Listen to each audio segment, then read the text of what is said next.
Okay, สวัสดีนะครับ so hello, good afternoon. All right, so it's a makeup on our uh, lecture that's got, I think we already got canceled twice, but this is going to be one of the makeup. And not only today that we are going to do the recording, all right, but next time, and I think maybe in the future lectures, I'm going to do the recording as well. Although today's recording, the sound might be still, as you will notice, it's sort of like a very ambient sound because it's a sound recording straight from the webcam, and I don't know how well is the quality, but I think next time, I will try.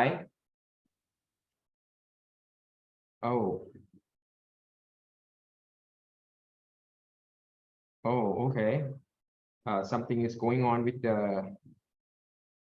the sharing of the screen. Okay, all right, okay, and next time I'm going to, I think, prepare a straight microphone that I think it will give a better sound quality, I think. Not so sure. And I just tested the system right now. Okay, all right, but anyway, let's dive into today's lecture. All right, we are going to do the work in thermodynamics, and eventually we're going to learn how to calculate work under the thermodynamics setup. All right, so that means we are not going to try to do the W equal to F dot S anymore, because that's about the force. It's about the calculating the displacement, blah blah blah, which is I would say it's a microscopic quantities now. We don't want to do that anymore. We would like to do something that is macroscopic, which you have already seen. We try to use like a pressure, we like to use volume, we would like to use temperature. So we'll find out what kind of like things that we can get away from this. All right. Plus, we're going to talk one more time about the energy, but then of course, this is going to be the energy of the whole system of gas, because we're going to use gas as our main study. So we already learned about what is happening with the gas system. All right, something is going on with my my tablet right now. I lost somehow. Oh, I didn't lose anything. I don't know what is going on. All right, but anyway, it lost connection, so that's why the speaker. Okay, give me quick look at. It's connect to a different network. That's why. Okay, there you go. Done. All right, so I hope this one will work better. So let me share the screen one more time. I think it went to AIS connection somehow. All right, I think we're back. Okay, so we are going to talk about the energy, and somehow eventually we're gonna combine them all into the law of thermodynamics, which is going to be the first one that we're going to see, the first law of thermodynamics and what is it about. And next time we'll have a chance to go deeper into, once we understand this whole thing, what kind of processes that we can apply the first law with. All right, so we're going to see like the whole pictures today. Okay, so what we have right now is start with the work calculation, even though we have already seen how it's done in Newtonian physics, but now we want to do it with gas. Okay, so let's start with this and see how it goes. Okay, so we have a gas system right here, and let's assume that right now the gas is being contained inside a container that can change the volume. So at least, as you can see, you have a movable piston, so this thing can be moved. And let's say from the scenario that we have, it's being pushed down right now with some external force. Cool. All right, so with that, in general, usually we will set up like of course the coordinates, and because right now you have a single direction to move, which is just the vertical direction. So let me call like the up to be our general way of setting up the positive y direction. Okay, and this force pushed the piston down. So the distance that it covered, you can call it like a dy. It's a change in the y coordinates. But all in all, what you have over here is just a displacement. You can call it like a ds, or you can call it s for now. Right? It could be like a tiny one. You can call it a ds, or it's just a displacement. If I ask you right now, what is going to be the work done by this force? Everyone will agree with me, like, well, John, that's easy. W is just F dot S. Yeah, and because F and S are pointing in the same direction, so you can say it's just an Fs cosine 0. You're done. That's it. All right. However, in reality, of course, because you want like to get like an equation that you can use and apply in all the cases. So let's take a look at what we can do right now. Well, all right, if you talk about the work done by the external force, the things that you can do right away is just take the F, multiply by the dy. Now y is just your coordinates, right? But because right now your F in this particular direction is pointing down. So what I can use is I can use the J vector. It's a unit vector. If you guys still remember this one, is a unit vector that pointing along the y direction. So that's why I put a negative sign just to say it's pointing down. Cool. All right, so it's pointing down. So what you have over here is now you multiply by the displacement that you get, which is just the dy in the vertical direction as well. So this is fine. So what you have over here is just negative F dot with the dy. They are all pointing in the y direction. So you end up with the negative F dy. But we already said we don't want this F anymore. We don't want to deal with force. So what we want to do is we can utilize the formula that bring the F to the pressure using the pressure definition is force per unit area perpendicular to that force. So that means I can re-express force as a product between pressure and cross-sectional area. So I dump it here and put it as a P times A. And what's nice about this one is you can notice that if you take the A, which is just the cross-sectional area that you see right there, multiply by the change in the direction, which is dy right there, what you are getting over here, you get the volume change. Oh, let me use blue for this. Yeah, see that? Okay, so it's just the area of the base multiplied by the height dy. So that means the A dy, once you pair this up, you get the change in the volume. Perfect. Pressure, we love. Volume, we like. So we don't have to deal with the force anymore. So that's it, guys. That's how we calculate the work done by the external force F right now. Cool. Okay. But now, what if I am asking you in the opposite sense? Because in general, well, not in general, but I mean, there are another way that we can think of force. Is the force by the system. So John, if I want this F to be F of the system, what should be? I mean, what should be this value of the force by the system? What I can say is the simplest way is because everything will happen according to Newton's third law, the action and reaction. So of course, if you have an external force acting on the system will feel that force. And of course, there is a pushback. It's a reaction going on. So over here is a simple relationship. The force of the system is just going to be opposite to the force by the external agents. Okay, so that means whatever you already calculated, you just put the negative sign in the front. You will get the work done by the force from the system. So because you already concluded that, you can calculate the work done here. Be careful here. It's the external. Let me zoom it in here. The work done by the external force now can be calculated as a negative PdV, right? So that's what we can conclude over here. The work done by the external force is P times the volume change. Cool. With the negative sign. So if you really want just the work done by the system, you just put another negative sign in the front and that will give you back the positive one. That's it. So if you want to sort of like summarize and put everything as the formula, here we go. W of the system, you just sum all those PdV. Whenever the change in the volume, you multiply by the pressure and you sum them up. That is the integral PdV. And that's it, guys. That's the work done by the system. And anytime that you prefer to calculate the work done by the external force, you just slap in the negative sign in the front, and that's it. All right, so that's how easy it is for you to go back and forth between the external force and the force by the system. In our lecture, this one based on my own experience, we're going to take W without any subscript to be W system. All right, but now we understand that it's simply just opposite to the W external. Okay, our reference text still use the W external. So that's too bad. All right, but anyway, the point is,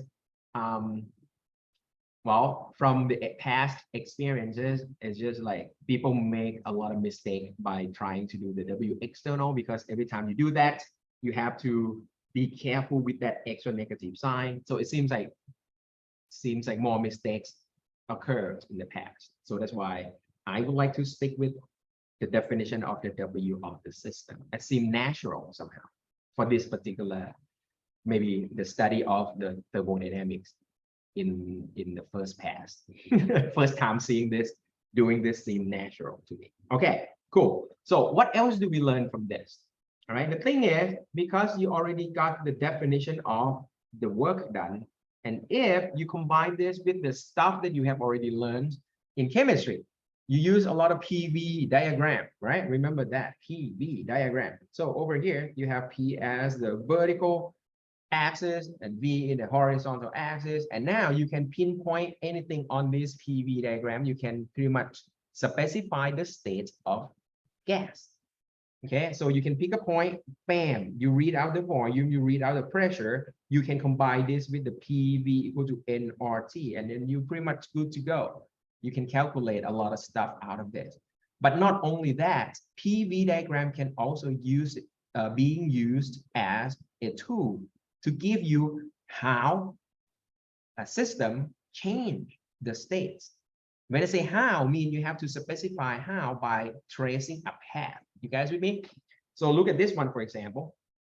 In the case number one over here, what you have over here is you starting from initial point I, and you go horizontally, hit the corner, and then you switch to another process, keep the volume constant, and move up the pressure until you reach the final point. See? So this is one process that you can change the state of the gas from I to F.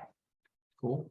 You can do the same thing with a different path. You can start from I, same point I, same final point, but then you want to follow a different path. You want to go up first, constant volume, and then once you reach the upper pressure that you like, you compress it down at the constant pressure. That's another process possible.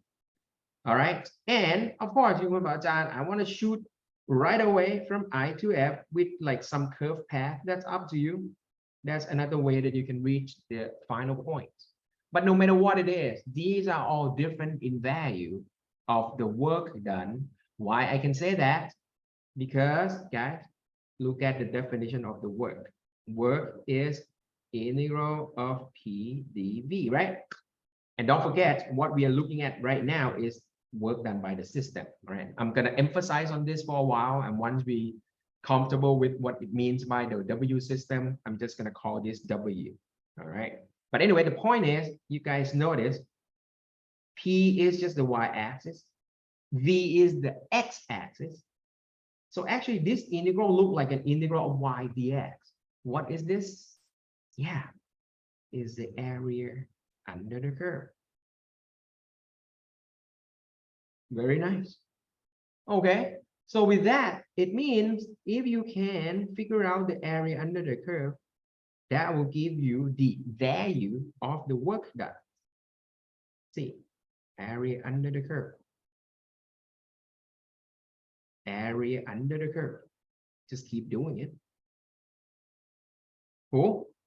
All right, and as you can notice, all these three examples over here give you totally different value of the area under the curve.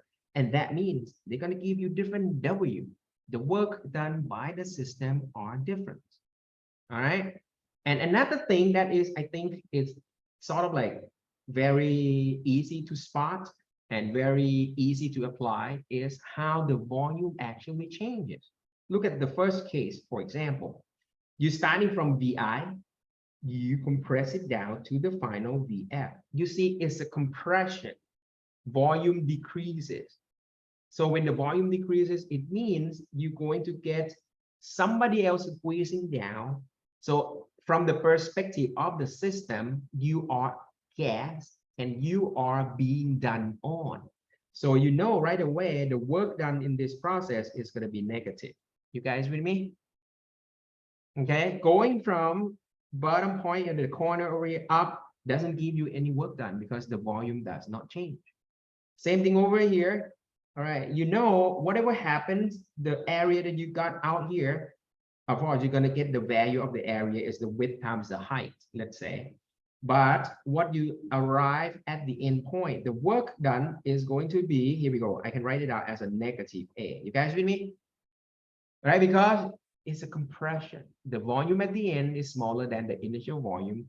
So the gas get compressed. So when you get compressed, it means the work done by the gas is negative. Cool. All right, very nice. That's what it is. But the value are different, of course. All right. And over here, same thing. I can calculate. Let's say the area under the curve is given to be another value of A. Let me put it like A3 because they are all different. I can call this A2 and I can call this A1. So this is going to be negative A1. This is going to be negative A2. And the work done in the third case, no matter what happened, is still, see, it's a compression anyway. So the work done over here is going to be negative value anyway, but it's different value. Depends on the size of the area underneath. So in conclusion, very easy to spot. You will get non-zero work done whenever volume of the gas changes. That's it. So if the volume of the gas does not change, you're not getting get any work done, or either done by or done on, doesn't matter. So the gas will not participate in any work related things ever right away. Cool. All right. But anyway, for you to think about this one, I just want to give you an intuitive sense of the sign of the work. You don't need to worry too much because you will see in the examples to follow that the sign of the area under the curve will be automatic if you follow the mathematics precisely mean you do not jump the sequence or switch the position of this, subtracting that on and on. The sign of the work done will come out naturally from mathematics. All right, cool. Okay, so but before we move on to do a real exercises and things, the one conclusion that I can get right now is if you're starting from point A, you want to reach point B. Now you have like infinitely many paths that you can get from A to B. Like for example, over here, you can see there are 3 paths, 1, 2, and 3. They're all giving you different value of the area under the curve. So that means they're all giving you totally different work done. So what I'm trying to emphasize over here is work is path dependent. When I say path dependent, what does it mean? It means I have to know, or I have to specify exactly how I bring the system from point A to point B because I need the path. Without the path, I don't know how to calculate the work done for you. Cool? Isn't that nice? All right, so I think that's what I kind of like the conclusion that I can get right away from things that I'm doing right now is just saying that, hey, work need to be specified using the path. All right, just to contrast this with something that you may be familiar with, and of course, the thing that we're going to do next. Look at this. All right, so if I have this, all right, so that is the mass. Okay, so if I place this mass on here, this is my table right here. All right, so if I put the mass right here at one point, okay, and let's say this is my reference right here, okay, so this is a 0 height. So everyone knows the gravitational energy is going to be 0, mg0. So let's say I move this one up. It's going to be mgh. Let's say the height is like 1 meter, for example. So it's going to be 0, and this is mg1. But then everyone always remember, I don't have to worry about how I bring this object up here. I can go zigzag, I can curve, I can bring this out and bring it in from the top. You don't have to worry, because once you close your eye and you open up your eyes one more time and you see that the object is up here, you can tell right away the energy, the gravitational potential energy of this object is mg1. That is path independence. Isn't that cool? When I say cool, it means, well, okay, that's what we already familiar with, like kinetic energy. The kinetic energy is 1/2 mv squared. Potential energy, the one that we just talked about, is 1 mgh. These are energy. And the good thing about the energy is it's path independent. You like that? You don't have to worry about how. All you care about is what is the value. If I tell you the speed, if I tell you the height, everyone knows how to calculate the energy without asking me what's the history of this mass. Cool? All right, so that's in contrast with work. Work need to be told along with the path. How do you bring the system from point A to point B? So I can calculate the work done for you. Cool? All right, so that's a feature that we are eventually going to use again very soon. All right, I can turn the camera toward me a little bit here. Very nice. All right, cool. Let's practice, all right, using, some simple exercises over here. You have an ideal gas undergoes a constant pressure expansion, and its initial pressure is 1 atm. Its initial and final volume are 2 and 4 cubic meter. Find the work done by the gas. See, so this one is going to be simple. I can draw like a diagram for you. P and the V, and the pressure is being fixed because you expand this one with the constant pressure, and this is 1 atm. And the volume that you have, you start from 2 to 4, and this is in the unit of cubic meter, which is nice. All right, so that means your path is going to go from here, that's your initial point, to your final point along the straight line, horizontal straight line, and that is the arrow specifying which direction that your line is pointing to from I to F. Cool. So that's it. What is the work done? Well, that's easy, because the work done is going to be just the area underneath this. So I can just try to calculate the area of this rectangle over here, which is not bad. That can be done. Cool. All right. And from here, we can calculate right away. So the work done by the gas, that's good. That is our W system. That's what we like. Starting from our equation, it's just a PdV. And because right now, I'm just going to do full calculation, calculus-based calculation over here, but the final result will look very, very geometric. P can be pulled out from the integral. I am left with just the integral of the dV. I'm just going to go from 2 to 4, because that's your initial and final volume. Integration of 1, you get V, so that's your V from 2 to 4. See that? Very nice. And that you can do, before I substituting the number, what I can write it down is just like it's a V final minus V initial. Or I can write it as P delta V. And when you look at the P delta V, is right here. The P is just the height. The delta V is just the width. So perfect, right? So definitely it's going to give you the area under the curve.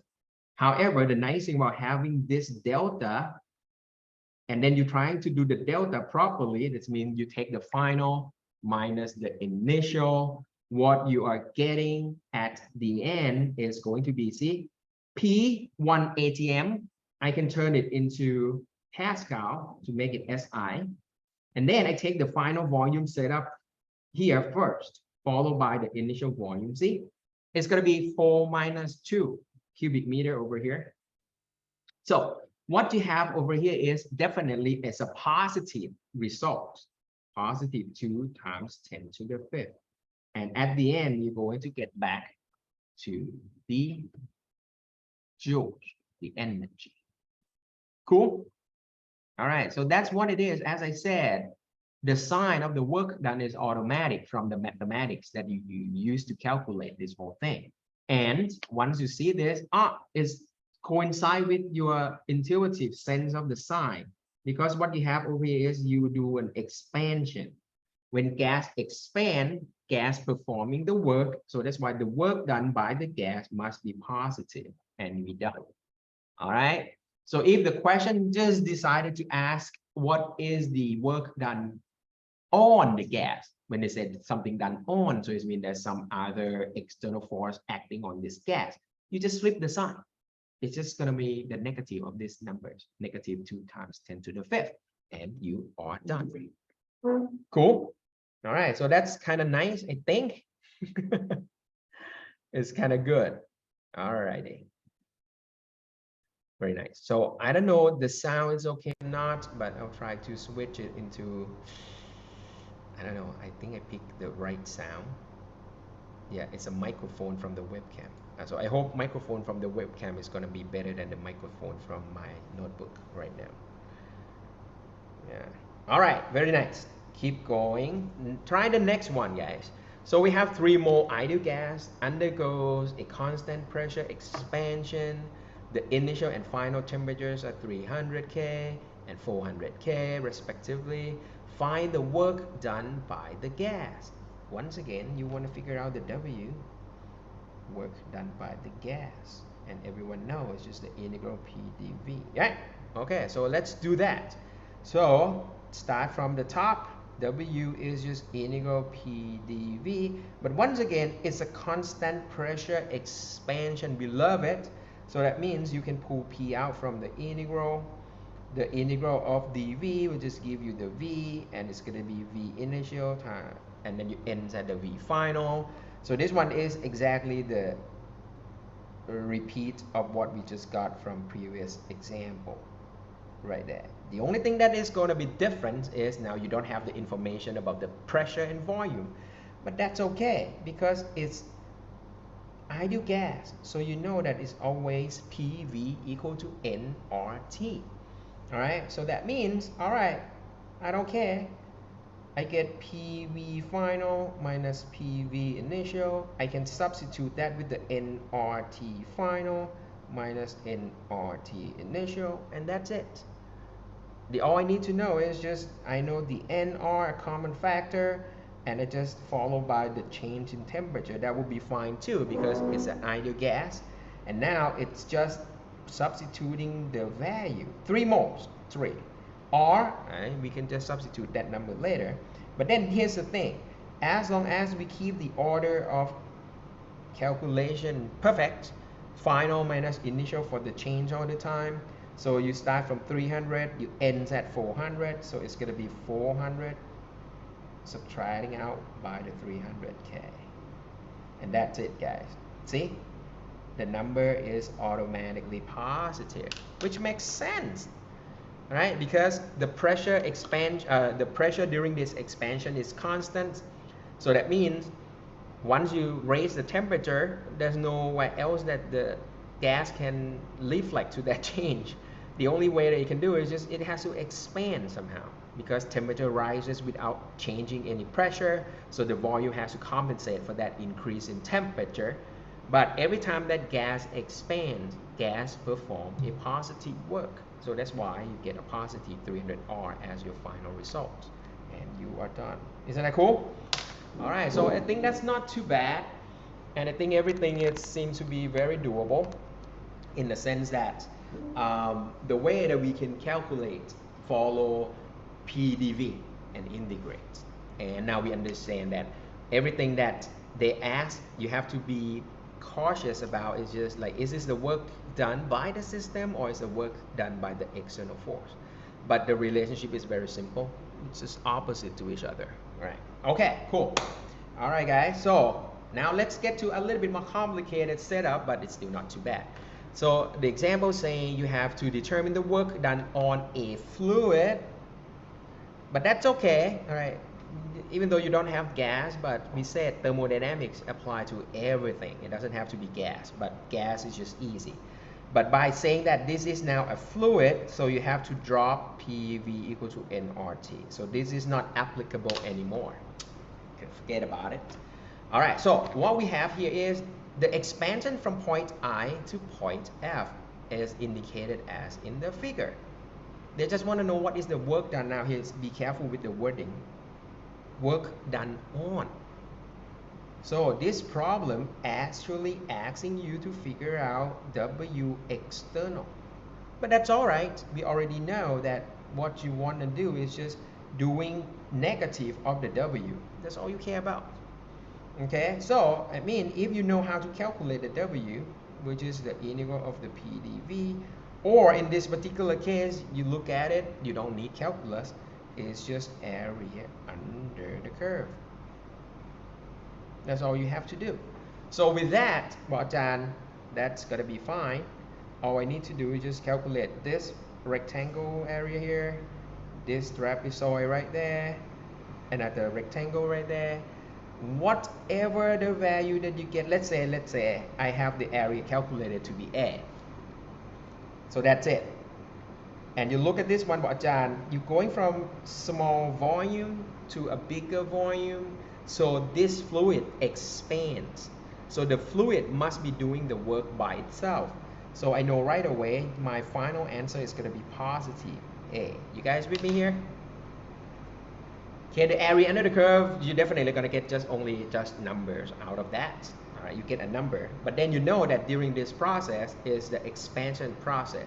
So the fluid perform works by itself. So you get a positive work done from that.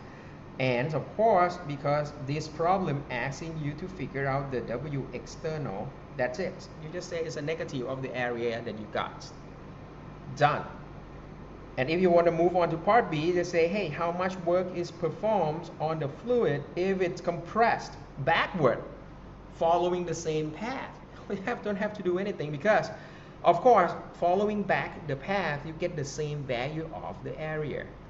So when you have the same value of the area, then that means, okay, the W of the external force in this particular process will be opposite to what you have up there. So now it's going to be positive A, or if you prefer, the work done by the system is now negative because of the compression. Cool? All right, so I think that's very, very doable from that part. Very nice. Okay, so if this is good, and I think we are down on what does it mean by positive work done, negative work done, and what does it mean by work done by or work done on. I think the one that worth calculating, and it's get a little bit more complicated in this problem right here. So let's do this, and then we'll take a quick break. Sounds like a good one? It's a video anyway, so I mean, if you watch the video, then you just take your own break right there. All right, so it's a sample of an ideal gas that expands to twice its original volume from 1 cubic meter to 2 cubic meter. But now the path or the process that the gas is undergo the change from initial state to the final state is being given by this equation right there. It's a parabolic curve. All right. So if in this case it's called a quasi-static process. So well, I'm just gonna deposit this word at this point and not gonna try to explain anything just yet. But all right, we'll come back to this. What does it mean by? But as the name implies, somehow it's like quasi means sort of. Static is like standing still, but it's not. So it's sort of static process. Okay, but we'll come back to this when you get more familiar with thermodynamics processes. All right, but anyway, let's say right now you have a process following that curve from I to F. And the alpha is given to be this value right there. The unit is kind of off, but that's okay. I can convert this into an SI system simply by, well, look it up on the, maybe Google it, and then you will see that 1 ATM is approximately about 10 to the 5th Pascal. So that's just fine. All right, so at least now we know the value of the alpha. That's not a problem. How much work is done on, all right, so the problem care about what is the work done on. So that means what they want is they want the W external, all right? And then the reason that seems like many problems seem to asking about the work done on is because the textbook that we reference define the W to be work of the external agent or external force, unfortunately. All right, maybe that's annoying, but I was hoping that if you understand the meaning of the W, that shouldn't be a problem, okay? I hope that the confusion will disappear over time. All right, but for now, let's stick with our convention over here. The W is W system, so W external will be the one that is opposite to the W system. Okay, so work done on equal to what? I can start with the W that we're familiar with or that we love to work with. It's just the integral of PdV. And now, because the pressure as a function of volume has already been given there. Whoa, that's nice. Not much to be done here now. Alpha is a constant that I can pull out. The V square integrated, you're gonna get V cubed over 3. And now you put the limit from 1 cubic meter to 2 cubic meter.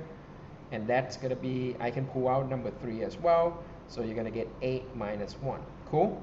So it's going to be 7/3 alpha. And the good thing about this one is, see, you follow the calculation precisely, it's automatically positive, which makes perfect sense because gas is expanding during this process. So that's why you are expecting W to be a positive value. Okay, now the problem that they're asking here is W external. So it's just opposite to the work done by the system. So now your particular answer is going to be negative 7/3 alpha. And we are pretty much done for this problem. See, so not too bad. So conclusion for the first part of this lecture is I just introducing how to calculate work. And no matter how it is, if you have the corresponding PV diagram along with the path that takes system from initial system state to the final state, all we are trying to do is it's the calculation of the area under the curve. All right, and if the system that you are talking about is an ideal gas, then you can combine that with PV equal to nRT, and that's it. Everything just pretty much can be calculated using just that W equal to integral of PdV right here. Damn, and you are done for the work calculation. Sounds cool? All right, so we're gonna pretty much call it complete in terms of how can we calculate work. After the break, we'll dive deeper into the other part and the components of the thermodynamics law, and then we are going to summarize the first law of thermodynamics by the end of this lecture. All right, so that's it for the work calculation. All right, guys, so welcome back. All right, so next step that we are going to move on is now to draw everyone onto the first law of thermodynamics now. All right, and the way that I would like to sort of like give you an idea of how that first law works is through these two examples right here. Okay, it's gonna be quite, I hope, intuitive enough, and I think everyone will agree that this is how it's supposed to do. So look at this one. So you have a gas. Let's focus on the left system first. Okay, you have a gas at some particular temperature. Okay, and at first somehow it has some initial temperature Ti, it's going to be some initial position, initial volume, and initial pressure. Now let's say this container is movable in the sense that it can expand, it can contract through that movable piston on the top. And now look at the bottom of this one, guys. Somehow the bottom of this container is attached, so that means it's in thermal contact with energy reservoir at particular temperature. See, every time we talk about energy, now for the thermodynamic system, we would say that it has some temperature associated with it. But now because you have energy reservoir, reservoir is something huge, like a water reservoir is going to be a huge amount of water. So you have energy reservoir, it means it's going to be a huge amount of energy. So when you have a huge amount of energy, it means you probably cannot do much with it in terms of like if you want to change the level of energy of the reservoir. Does that make sense? Okay, one more time. I'll give you like a analogy of this one is like if you're going to like a dam, like it's a water reservoir. You can steal some water from it. You can dump some water into it. The water level of the dam will not change because that is a big reservoir of water. Right? Same thing with the energy reservoir. Think of it this way. If you are at the Salaya campus, let's say now the Salaya region has some temperature. Let's say it could be like what, 30 degrees Celsius today. And you say like, hey, I rub my hand at that. It's getting warm. But then of course it's gonna warm locally, I mean just on your hand. But having this thing created some energy or some heat or something like that, you're not going to have enough energy to change the temperature of Salaya region, right? So that's what I'm saying is Salaya region is just the energy reservoir. So when you say Salaya region is at some temperature, it means it's going to be that temperature for a long, long time. That's what it is. So that means this is sort of like a guarantee that the gas is sort of like part of this reservoir because it's already in thermal contact with it. So it means in this whatever is something is going to happen to this gas is going to stay at this temperature. Nothing much can be done with the temperature. Cool? All right. So once again, this will give you a emphasis on what does it mean by temperature. Temperature gives you the energy of the whole system. All right. Now come back here. Let's say, gas expands. So it means the expansion is going on. So gas pretty much get larger, the volume is twice as big. That's fine, it still follows the gas equation, blah blah blah. But now we would like to speak in terms of the work. Guys, what is the work done? Well, okay, then the work done is supposed to be positive because gas expands. Cool? What about energy? So let me put energy symbol to be U. So let's say U is the energy that we discussed like the first day that we met. What is the total kinetic energy of the gas running around in this room? Let me call those total energy of those whole thing as just U. Would there be anything happening with the U? Well, Dan, we already discussed that U depend only on temperature, right? Because temperature gives you the level of the energy. Because now T is being fixed, delta U must be 0. No, there's not going to be any energy change. How could that be? Now think about this. If I am that gas, so I have my energy in my body, maybe I already ate breakfast and everything, so I have energy ready. So let's say this room is this container over here. So that means we have to imagine that the ceiling is just a movable ceiling. It's like our piston over there, right? And then what we want to do is, let's say I am the gas, I'm pushing the ceiling up. So it means I am performing the work. So I have to spend my energy. I have to use my energy to do that work. So if nothing, I mean there's no condition or anything, it seems like I have to lower my energy down because the energy is being spent on the work doing.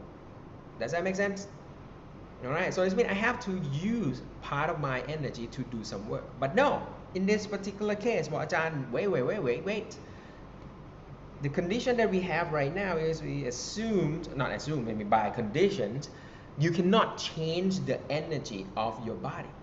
So what does it mean? Well, Ajahn, whatever the energy that you carry with you, stay constant. But then I am already used some energy to push up the ceiling. How could that be? So there must be another source of energy that flow in to compensate for the energy that I expend to do that push up of the ceiling. Does that make sense? And that's where the Q is in, right there. Isn't that cool? All right, so this is what we have over here is the work done positive, but then I don't have energy change in me. So there must be something else come in to compensate for the one that I use.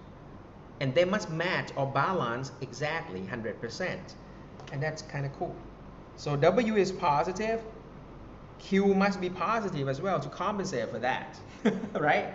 And that is how thing is about to happen in the first law of thermodynamics. It's just taking into account the role of these three components over here. What is going to be the work done by the system, the heat flow in and out of the system, and the change of the energy of the whole system. Then that's it. That's the pretty much first law of the thermodynamics in a nutshell. Okay? Before we move on, let's do another contrast to this example over here. If I have another setup, same amount of gas, same volume of the gas initially, same temperature of the gas, T sub I, but then now I place this gas inside another kind of container. And now the container of mine is insulated. So that means I do not allow any heat to exchange anymore. No, Q is gone. And let's say I force the gas to be in the bottom half of the container through a membrane. But then let's say membrane just accidentally break, or maybe it's just old and it's expired, so now membranes get weak and then it just give off and then just that's it. All right, so membrane breaks, so now the gas fill up the whole space inside. Cool. All right, so now the gas spread out. My question is, does this gas do any work for you? The answer is no. The reason why is because, let's say, if I put my mass on here, the mass does not move, right? Because the W is supposed to be work done by the gas. But because right now the gas is just decided to expand, but it's expand inside a container that does not have any ability to expand. So it's sort of like it's cut out from the whole world. There's no interaction with the outside world. So that means this gas cannot do any work for you. So let's compare this to the left case. Let's say if I place a mass here on top of the piston, at least gas can push the mass upward. So at least it helped me lifting stuff. But on the right side, no, it's just mass sitting there. The gas just go crazy. I mean, it can expand to twice as big. I mean, the volume is 2 times, the pressure will drop in half. Doesn't matter, it still follow PV equal to nRT. But the thing is, the W is 0. Q is 0. So what do you think it will happen to the delta U? Yeah, no work, no heat, no change in internal energy. Cool? So you can guess this expansion on the right situation will give the final temperature of the gas to be at exactly the same temperature as the initial temperature. So what I can conclude about this one is these two systems actually are the same kind of system that does not change the temperature of the gas. So these two are the change that keep the temperature of the gas at constant value for the whole process. But on the left, it involves both work and heat. On the right, there's no work, there's no heat. And the reason for this, once again, because we already stated that work is path dependent. Same thing, heat is also path dependent because I have to tell exactly how much heat I bring in, how much heat I extracted out. So that's why amount of heat transfer is also path dependent. But no matter what happened with those two, eventually they will link to the U. The U is the one that is path independent, right? So we need this to be like the one that we can take care of everything in the sense that we can tell what will happen to the energy of the gas. But the only thing that we have is just something is just moving around. So the nice thing about this one is the internal energy of the gas depends only on the temperature. So that makes things a lot easier for us to determine if the gas has energy change or not by just looking at the temperature. If temperature stay fixed, internal energy does not change. If temperature rises, internal energy increases. If temperature lowers, internal energy is also lowered or decreases. See? Cool? So this is the reason why for the heat and the work, you're not going to get any equation but for those. Yeah, there's no equation that related to state variables. But for the U, the internal energy what we define, yes, we're going to get it. So in conclusion, this slide try to conclude one more time. Energy in our case is the internal energy is path independent, and we can use state variable to deal with it, and the easy variable that we can link to is temperature. Cool? And we already concluded that, hey, that internal energy is nothing more than just the number of total molecules in the system multiplied by its kinetic energy. But this is pretty much the first question that I saw you guys on the first lecture and asking, hey, can you come up with the total kinetic energy of the molecule in the room? And then you said, yeah, in principle we can do it, but in practice it's not doable, it's too much. And this is right here. We're not going to do it, we're just going to do the average on this one. And that average eventually bring us to, damn, U equal to 3/2 nRT. You combine this with equation of states, and you are good to go. Done. Isn't that nice? All right, so I think I want to make this kind of like straightforward and simple in the sense that the parameters or the variables that directly give you the information about the internal energy is temperature. That's it. And you know exactly for the monatomic gas, so it means it's a single atoms, there's no internal structure of anything. The factor that comes in the front is a 3/2, and you multiply by the nRT, you will get total internal energy, total kinetic energy of that gas, and that's, we name it internal energy. Cool? All right, so that's why the total kinetic energy of ideal gas depends only on temperature. That's kind of nice. Make it very easy to relate to, and everything is just kind of like, you know, very, very easy to spot. We already saw that the work can be easily spotted by looking at the change in the volume. Same thing over here. It's very easy to look at the change in the U by looking at the temperature change. Done. Very nice. Okay, cool. All right, so with that, here we go, guys. Welcome to the first law of thermodynamics. It's right here, all right? And this is what we have been trying to do. There you go. So let me focus onto this setup over here. Now you have a gas system, and we have already agreed on the sign. If heat flow in, we're gonna call this a positive heat. If heat flow out, that is a negative heat, right? But logically, now we understand that heat is energy transfer. So when you have heat flow in, that means you have energy flow in. Your energy is supposed to increase, and hence that's why the change in the U, delta U, will have the same sense of the sign of the Q. Does that make sense? Positive Q means positive delta for the U. Increase in energy that gives you the positive change in the U. So that's why the Q and the delta U are at the same sign. Now, on the other hand, look at the W, guys. The W is the work done. We define it as the work done by the system. So that means if W is positive, so it means the gas expands. By the expansion of the gas means I have to spend my energy. So positive work done by the gas, that means it's a negative impact onto the change of the internal energy. Does that make sense? All right, so that is the reason why whatever the W that you got, you need the negative sign in the front, because the positive W give a negative impact on the delta of the U.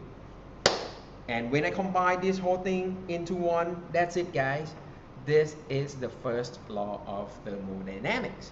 Not only that, it's just the same business all along. It's just a conservation of energy. But back in the day, in the Newtonian day, you just ignore this Q. It's just like, I don't care. And you just call this whole thing to be W by the external force. So without a Q, and just re-express the negative W to be the work done by the external force, that is exactly the conservation of energy. Work done by the external force equal to the change of the energy of the system. See that? All right, so what we are doing over here is nothing more than just restate the first law of thermodynamics one more, the conservation of energy principle one more time, but just including the heat into our consideration. That's what it is. Cool, that's kind of nice. But then, Bogdan, wait a second. Why you write down two equations side by side? I have one on the left with the positive sign, one on the right with the negative sign. What does this mean? The reason I want you to see this right away, because I want you to be able to confuse now, but not later. All right, the reason for this is now you understand that if you read some textbook and the textbook write the first law in the left expression is a Q plus W, now you will understand right away that W mean W external. Cool? And whatever textbook that write the first law in the form of the Q minus W, now you know that the W there mean W of the system. And it seems to me the ambiguity will disappear if I write down everything in a more detailed form. What does it mean if I write like this, guys? We said the work done for us in our lecture is defined as the work done by the system, and is written as the integral PdV, right?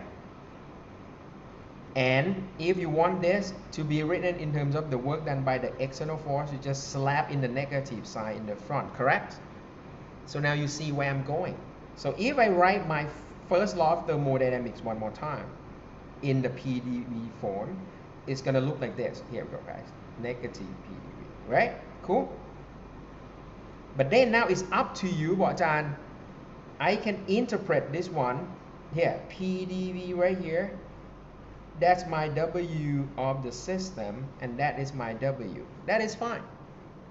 Or some of you might just say, Bogdan, I want to add in that negative sign in the front. That is fine. Once you have the negative sign, that is your W external. Cool?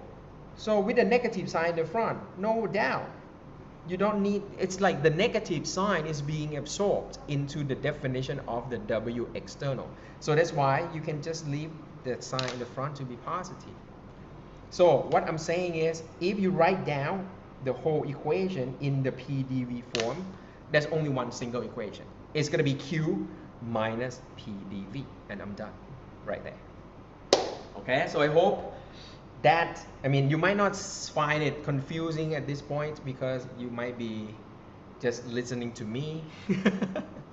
But if you go back to the reference textbook, or if you read other textbook, maybe in chemistry and biology and stuff like that, then there might be a time that you hit the form of the first law of thermodynamics written in a different sign.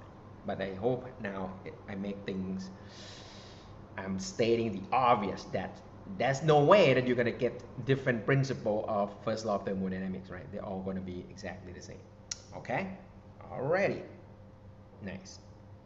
Okay, keep going. All right, so with that, I think we are in a very good shape of explaining the first law of thermodynamics. So I think it's a good time for us to do some examples, and we're going to test how things go. Okay, now the drawing shows a pressure volume graph in which a gas expands at constant pressure from A to B, and then it goes from B to C at a constant volume. All right, so this one is nice. Oh, the air conditioner is down. It's kind of quiet. Actually, it's make it better, I think. I hope. I don't know. But anyway, all right, so what we have over here is they just want you to fill up the signs in the table, the missing signs. Okay, and as you can notice now, the first law of thermodynamics involves these three parties over here. So now you have three main quantities to analyze. It's either the change of the U, it's either the heat flow in or out, or it's the work done by the gas. All right, let's start with the easy one first, guys. Well, it's not easy or hard, but just first sections from A to B. They already gave you the positive sign for the delta U. That's kind of nice. Let's do the easy one. Is an expansion. Going from A to B, volume expands. So you know right away the work done must be positive. See, that's an easy one. So from the first law of thermodynamics, delta U equal to Q minus W. So Q seems to be the delta U plus, it not seems to be, it is delta U plus W. But because these two are given to be both positive, so I can tell right away Q must be positive as well. See? All right, try again. Going from B to C. B to C, now it's easy to see that the work done is going to be 0 because volume does not change at all. So W is definitely gone. So the first law of thermodynamics will read, bam. So that means delta U is going to be the same sign as the Q. But the Q is already given to be positive. W is 0. So now delta U is definitely positive. Done. Okay? All right. So that's not bad. That's not bad. All right. Try again, shall we? What if now nothing has been given at all? They want you to determine the signs of those three parameters or three quantities by yourself. All right, so let's try that, shall we? So we have the delta U, we have the Q, we have the W, and now we have a 3 steps process: A to B, B to C, and C now back to A. All right, guys, you want to try what first? What do you think? Okay, what do you think you want to do? Well, then let's do the obvious. The W seems to be the easiest because W can be identified the sign easily by looking at the change in the volume. So, okay, well, that's a good choice. Going from A to B, it's an expansion, so definitely W is positive. But now we're gonna seem to like, we look at it, it seems like got stuck a little bit here because the delta U, what? So what kind of things that will lead you to determine the sign of the change in the U? Q seems to be the hardest. When I say the hardest, it seems like from the experience that you have already seen in the past. You have equation for the U, you have equation for the W, but we don't have equation for Q. So it seems like Q seems to follow the other two. So that's why in general, this is like a quick tip. At the starting point, seems like we are going to stick with the Q the latest. We're gonna do the Q the last, or at least pretty much we have to figure out the Q using the numbers or whatever the calculation that we obtained from doing the W and the delta U analysis. Sounds cool? All right, so what can we do with the change in the U? Going from A to B. How can we identify the sign? And here comes a very good trick, guys. I don't know if this is called a trick or not, but let me draw this PV diagram, right? And then everyone know that PV must be equal to nRT. That's not a big deal, John. That's fine. But then N will not change. R is constant. But let's say I freeze the temperature, so T is also fixed. So that means I force the right side of this equation to be just a number that is constant. Does not change. So with that in mind, บอกอาจารย์ P is the y-axis, V is the x-axis. So with the constant on the right side, the curve that representing constant temperature curve must be in the form of the xy equal to constant. You guys do remember what is the shape of this curve? Xy equal to constants. Yeah, very good. It's the one that look like this. Remember this? Right? And of course, if it's in mathematics, you can do it in the negative sign. I mean, if you have both x and y negative, multiply, you get the same positive c as well. But anyway, for us, we only care about the positive value, right? This curve is good. Not only that, if the bigger the c you're getting, the higher the line is going to get as well. So this is what it is. See? All right. So it depends on the constant value. The bigger the constant, the higher lying the line. But then, because we already learned that, hey, the constant depends on the temperature. So what I can conclude out of this is going to be a low T. And this is going to be a high T. Does that make sense? So from now on, this has a name actually. This one is called isotherm. So of course, therm is temperature, iso is mean constant. So this is a constant temperature line. All right, so you can say this is an isothermal line or the isotherm that you know exactly. The higher lying isotherm means higher temperature as well. So why do I want to bring this up? I don't know, it seems to me is very useful, and I use this in my visualization in my head all the time. Every time that I see PV diagram, I always have this isothermal line, sort of like invisible isothermal line painted all over the PV diagram all the time. Seems helpful. So what I'm saying over here is this. So on the left, that PV diagram will have this here. See? I will have isothermal line going through like this. Going through like that. So my point is the point A, point B, and point C supposed to be lying on one of the isotherms. It has to be. Because it must have some temperature on that one. So it means it must be on a single isotherm, right? So going from A to B now is obvious. You are jumping from a lower lying isotherm to a higher lying isotherm. So it's a guarantee you are increasing in temperature. Bam! So going increase in temperature mean you're going to increase in internal energy as well. And that's when you can decide, oh, delta U must be positive. Isn't that cool? All right, and once again, with the first law of thermodynamics, Q equal to delta U. Now I move the W to the same side as the delta U. So I have Q equal to delta U plus W all the time. And then I can say, bam, the Q must be positive as well, because both delta U and W are both positive. Got that one? Try again, shall we? So let's move on to B to C. Going from B to C, see, you are going in expansion. The volume is increasing, so I can right away say W must be positive. Not only that, you are jumping down, going from B, lying at the higher isotherm, to a lower one, so you are guaranteed that you're going to get a negative change in the U. Temperature is dropping. But then, of course, that kind of like a little bit hard to tell what is supposed to happen with the Q, because Q is just a sum of the delta U and the W, so it depends on the number. It could end up with positive, it could end up with 0, it could end up with negative. I don't know, who knows? All right, but at least you know the other two. All right, and now C back to A. Now going from C back to A, now that's a compression of the volume. So you guarantee that you're gonna get negative sign for the W.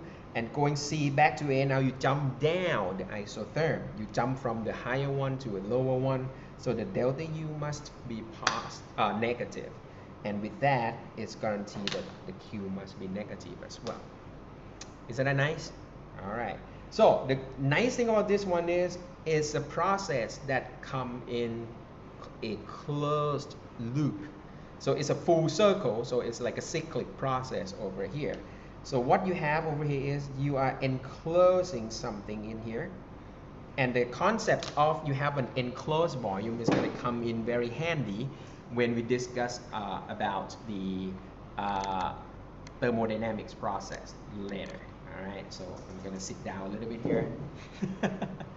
All right, so with that, that's kind of nice in the sense that if you really want to draw something about the heat, that can be done as well, but this one is just on passing. You don't have to worry too much about it at this point. But what you can see right now is that the heat flow from A to B is positive, so it seems like there is a heat flow into the system. I can call this like a QAB. Okay. The Q during the BC is still unknown, so that's okay. I just left it there. But there is an inward heat. The negative heat. This means heat is flowing out during the CA. So we'll deal with this direction of the heat later when we talk about the thermodynamics processes and the heat energy. All right, cool, very nice. Oh, it seems lighting is a little bit better when I move my camera down. Seems a little bit better. All right, but anyway, so that's what we have. That's kind of nice. And I think you guys kind of know how to deal with this kind of thing now. But, all right, I'm going to push a little bit further. We need some calculation, guys. All right, so everyone try this. And I hope this one works. Okay, so this is going to be our last exercise for today's lecture. And I hope this one does not, right, give you a lot of headaches just yet. All right. The headache come in next time, not this time. All right, try this. So you have a system that undergoes a cyclic process as shown. Find the change in the internal energy at the end of each cycle. Whoa, whoa, whoa, whoa, whoa. All right, B, of course, find the total work done in one cycle. And C, find the heat transfer into the system. All right, guys, attack the first question first. What do you think? You have a system that go in full closed loop again, A, B, C, D, back to A. So you want to figure out the total internal energy change going from A to B to C to D back to A. But then, wait a second. It's energy. Remember this energy? I can bring this thing up, mg1, bring it back down, mg0. Once I arrive at the initial height, there's nothing's changed, right? Same thing over here. You go across the world, whatever, come back to the original position. Energy is path independent. So that means once you arrived at the initial point, no change. Nice. Cool. Done. Too easy. Part B, guys. What happened to the total work done in one cycle? All right, Bochan, I want a full work done over here for the whole cycle. No big deal. This composes of, you can think of it like a 4 segments. I can say, hey, I just want to calculate the work done during A to B, B to C, C to D, and D back to A. Okay? Let's eliminate the obvious. B to C will give you 0 work. D to A will give you 0 work due to volume does not change. That's those two are easy parts. Now, what about A to B? Bojan, we have done this already. Going from A to B is going to be just the area under the curve. So let me highlight this one as the yellow. So all you have to figure out is what is the size of that rectangle right there underneath the AB. Okay? All right, but before we move on, all right, I can do the calculation. That's no big deal. Figure out the width, figure out the height, on and on. And I even know that you're supposed to get a positive out of this. So I mark on this one is the WAB must be positive, and let me write the yellow area right there. So cool. All right, but then on the way back from C to D, you will get another area right there. So let me use this highlighting here. There. The blue area down here, that will be your work done going from C to D. However, we already learned about this. is a negative work because it's a compression of the gas. So you know that this work done will be negative of the area highlighted in blue. Cool? But all in all, what does it mean? When you sum this up, what you're getting is just you start with the positive yellow, and then you pretty much erase with the blue. Does that make sense? Because the blue is negative. So it's the same thing as you doing this. Disappear. So what you have at the end is just going to be the net enclosed area. Isn't that nice? Okay. And now we know the net area over here, you're gonna get a positive work done because, okay, let me write it like this so you won't get confused.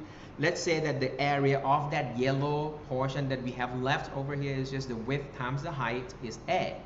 But then because you know that the yellow is positive, the blue is negative, once you erase that one, you still have positive left. So the answer is gonna be positive A. So what does it mean? It means every one cycle of this process, you get some work done from this cycle because work done by the system is positive. So the gas or whatever the system is performing some work for you. Isn't that nice? Okay, and now the conclusion that we have is the amount of the work done by the gas is the area enclosed. However, you can think of this one is like because you're going along this clockwise direction, that's why you get positive work done at the end. So you can guess if I turn this whole thing in reverse, so I go in counterclockwise, you're gonna get the same amount of the work, but now the work done by the gas is negative. So what does it mean? It means the work must be done on the system. So you just reverse everything, all right? But the magnitude is going to be the same. Cool? All right, very nice. So that's kind of, all right, I think that's a good thing that I can refer back to the previous exercise a little bit over here is, hey, Ajahn, in the previous exercise, you're going from A, B, C back to A in a cyclic process as well. So that means if I know how to calculate, I mean, I of course know how to do this, it's just a rectangle, I'm sorry, it's a triangular area. So if you calculate this triangular area over here, that must be the W as well by the cycle. I mean, by the system per cycle. And because this going in the clockwise direction as well, you know that this cycle will give you positive work done as well. Cool? All right, so the analysis, it's gonna be exactly the same and it's going to continue to be like this next lecture as well. All right, but at least this gives you like a hint or a glimpse of what is about to happen. All right, what about part C, guys? Last one, come on. What about the heat transfer? Well, Ajahn, that's an easy part because first law of thermodynamics say there's only one equation for us. But then you already said the delta U is gone. There's nothing there. So that means heat must be equal to the work, but you already got the work done calculated from the second equation. So in conclusion, the heat flow must be net to be the same value of the work done as well. And because the heat that you are calculating out over here give you a positive heat, so heat flow into the system. Cool? All right, so of course this one is just like an introduction to stuff that we're going to do. When I say introduction means next time we're going to look at more detail on other kinds of processes, and then we're going to go through this first law of thermodynamics analysis, and we're going to, you know, calculate individual segments, sort of like dissect everything, and then we're going to try to understand each portion of them, and eventually we're going to wrap everything and try to do some application of this so we can explain what is really going on in a real world applications. So this cycle is representing something that actually going on because you get something out of this cycle. Work done is positive. So it means you can use this cycle to run something, all right? And that's the engine that run by thermal energy. Okay? Sound interesting enough? All right, so I think that's it for today's lecture, guys, and I will see you guys on next lecture, yeah, on Monday. Yeah, okay, and that's it for today, guys. Take care. I'll see you soon. Bye bye.